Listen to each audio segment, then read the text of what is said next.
Hello and welcome to Niaga Spotlight with me, Tamina Kausji. Niaga Spotlight goes through the week in business and future affairs. Market watch, industries, analysis and insights. We've got you covered right here on Niaga Spotlight.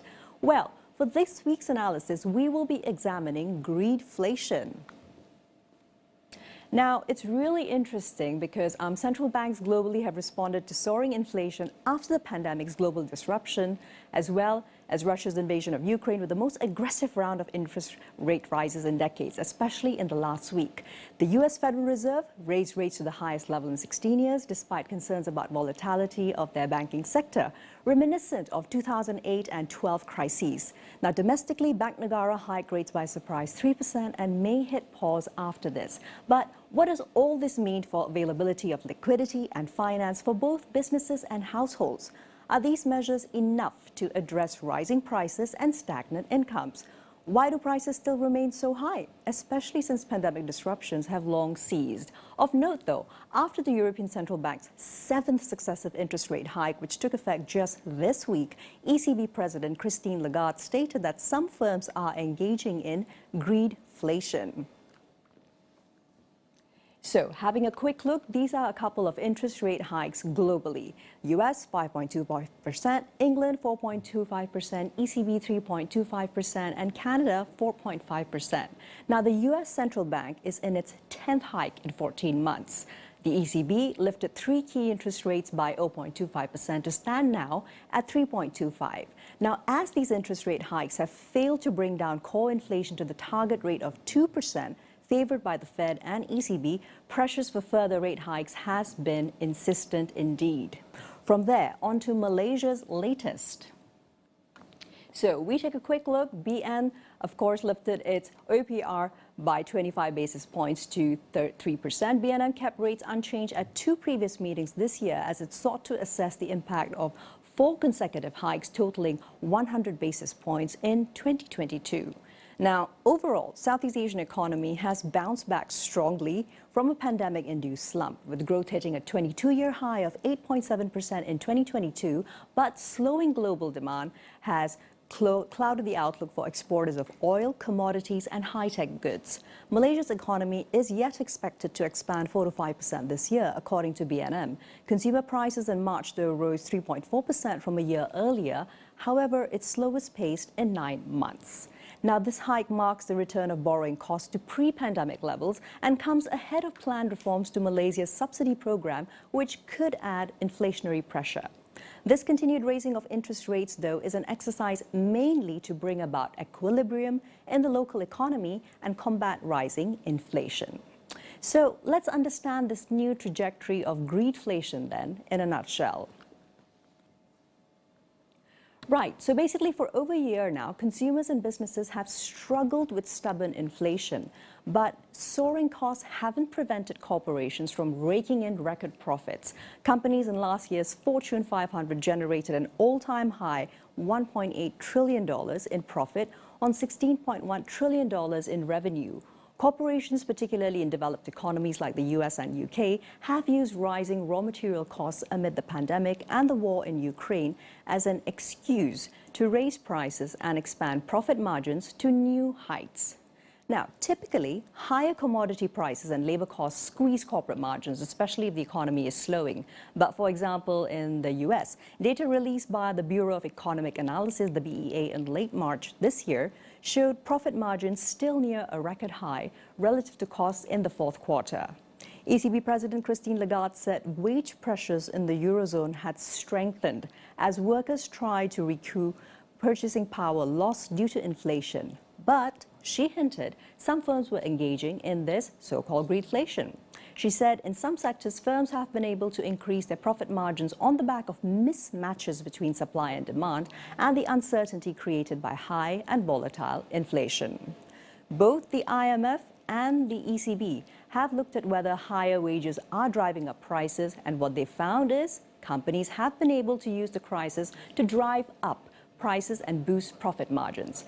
Energy companies, supermarkets, shipping companies, car dealers, food manufacturers all cashed in on drought, war, strong demand after the pandemic to push prices and profits through the roof.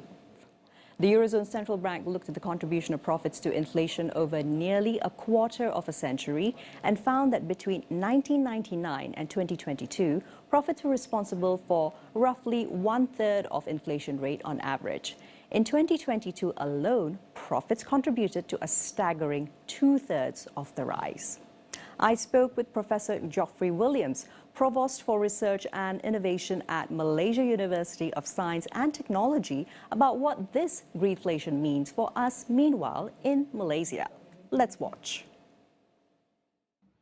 Prof. Geoffrey, thank you so much for making time to join us on Niaga Spotlight. Right, let's get straight into it. Now, greedflation has meant corporations taking advantage of this inflationary period, despite the underlying cost of production not actually increasing proportionally. What strategies, in your opinion, can help address it? Okay, well, first, thanks for inviting me. This issue of greedflation, it's a rather clumsy term, but basically what we're talking about is that companies are raising costs, raising prices to consumers as their costs have risen. But then when their costs go down, they're not so quick to pass on the reduction in the costs. And this is actually very well known in economics. We've known about this for very, very long period, hundreds of years, actually. We often say that prices are downward sticky. That's what we say. They're quick to rise, but they're slow to come down again. And that's a very unfortunate feature of inflation because it means that prices ratchet up. Now, really, the only way that you can deal with that is to improve competition in the marketplace, because what's going on here is that customers are having the additional price passed on to them because the companies are not facing sufficient amount of competition from other companies.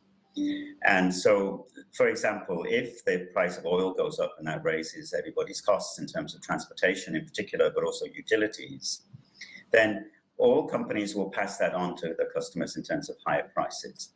But then when oil prices come down and transportation costs come down and utilities costs come down, everybody keeps the price up.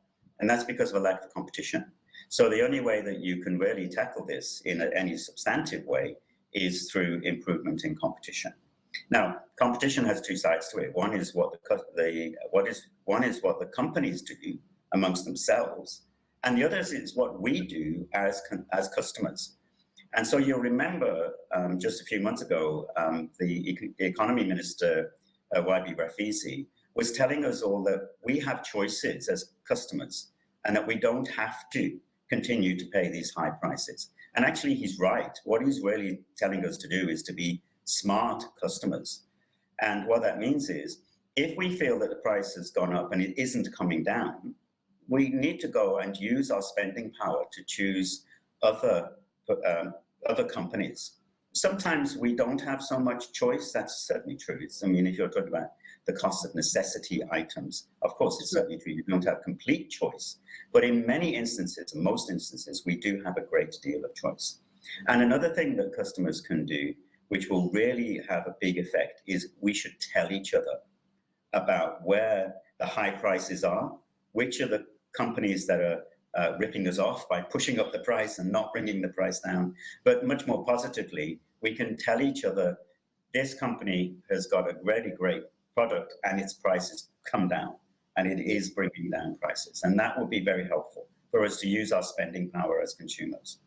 Some great points there. Thank you very much for being so clear with them, Prof. Geoffrey. And moving along, negative impacts, of course, of maintaining these high prices just means reduced access to essential products. Do you feel that current measures in Malaysia are sufficient for cushioning the impact, particularly on underserved B40 households?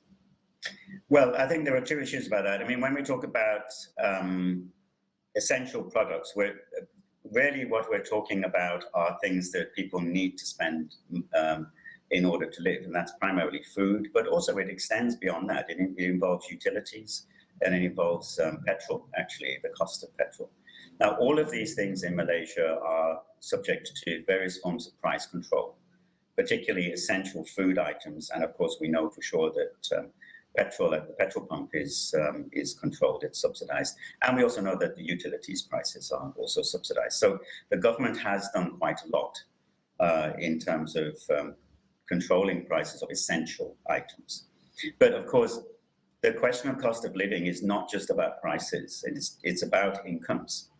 And the real problem that we face in Malaysia is a long-term issue, which is stagnant incomes and stagnant wages, and what the government really needs to focus on. And I think that the government, the Prime Minister in particular, has started to look at this type of problem, is to focus on raising incomes, not just for the B40, but also for the M40 as well, because this is an issue that affects, and we've seen this particularly during the recent inflation period. We saw that it's not just the poorest people in society who are affected, it's actually people in middle income groups too who are affected. Obviously, those in lower income groups are affected more, but the impact has been cutting into the middle income groups as well. And so we really need to look at cost of living, not just in terms of prices, although that's important, but also in terms of income. It's a question of affordability. Affordability, most definitely, as well as purchasing power. Thanks for that, Prof. And moving along into one last area that I'd love to discuss. Malaysia, with its many food monopolies, is particularly vulnerable to potential further greedflation. What can Malaysia learn, perhaps, from recent examples such as in the UK, Tesco's failed attempt to stand up to such profiteering? Tesco had declined to accept new significantly increased prices by a brand last summer, which resulted in the brand responding by halting their trucks, empty shelves, lost sales for several weeks. Tesco ultimately had to give in to these higher prices. What could we learn here in Malaysia, particularly, as you also said, we critically need to improve competition? I think what this is showing is the need for there to be a multi-stakeholder approach.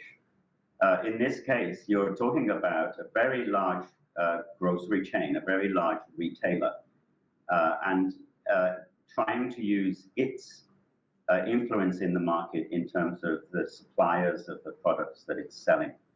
And even there, we are seeing what amounts to bullying in the supply chain. And actually, what really Tesco should have done is to just expose this to its customers, and then to encourage its customers to understand that actually Tesco is doing whatever it can to keep prices down, but it's because of the behavior of the suppliers that it's finding it difficult to keep prices down. We have similar issues, of course, here in Malaysia. Some of the major grocery stores are trying to provide lower costs as much as they possibly can to their customers, but they are finding that the suppliers are sometimes dumping produce, dumping stock, and not giving them stock, which means that it becomes difficult for the grocery chains to offer lower prices to customers. Now, what this is telling us is that there must be a multi-stakeholder approach. We can't just have a government should attitude. The government should intervene and then fix this problem. Actually, it's not a question of the government should intervene and fix this problem. It's a question of all of us, the grocery chains, we as customers, the people in the supply chain, as well as regulators in the case where there's some form of profiteering. Everyone together needs to try to fix this. Thank you very much, Prof. Yofri. I think that helps explain the topic of the cost of living rising together with a little bit of greedflation quite nicely. Appreciate your time. It's a pleasure. Thank you very much. So, taking Prof. Joffrey's advice, it's time for us as consumers to stay informed about prices and support retailers with fair prices, as this makes daily goods more affordable for all. It's time for a quick break now. Stay with us and we'll be right back here with Niaga Spotlight.